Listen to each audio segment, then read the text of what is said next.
তখন অবশ্যই নাম উল্লেখ করে বলিনি, কিন্তু এমন একটা ছবি করতে চাই যেখানে আমাদের মেগাস্টার শাকিব খান আছেন। আমি আসলে ফিল করে আমি খুবই লাকি যে আমি আমার প্রথম সিনেমাতেই এরকম বিশাল বড় অ্যারেঞ্জমেন্টে কাজ করতে পারছি। আমার আসলে খুবই বেশি মেন্টাল কোনো প্রেশার নিতে হয়নি, সবকিছু আমার জন্য আমার টিমই করে দিয়েছে। যারাই আসলে সিনেমাতে কাজ করতে চান বা বড় পর্দায় কাজ করতে চান, তাদের তো অবশ্যই একটা স্বপ্ন থাকে আমাদের মেগাস্টার শাকিব খানের সাথে কাজ করতে।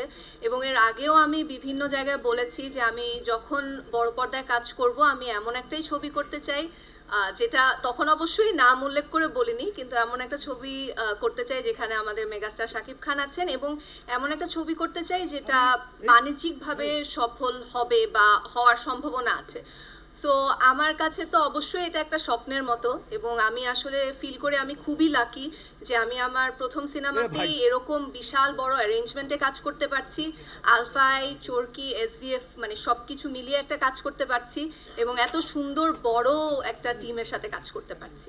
আমার মনে হয় আমার নিজের আসলে খুব একটা বেশি মানসিক চাপ নিতে হয়নি, কারণ আমি এত সুন্দর একটা টিম পেয়েছি।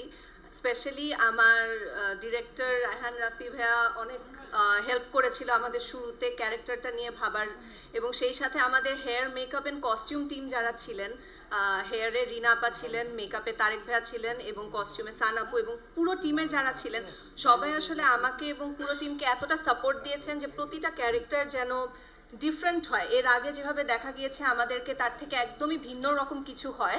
সো আমার আসলে খুবই বেশি মেন্টাল কোনো প্রেশার নিতে হয়নি, সবকিছু আমার জন্য আমার টিমই করে দিয়েছে।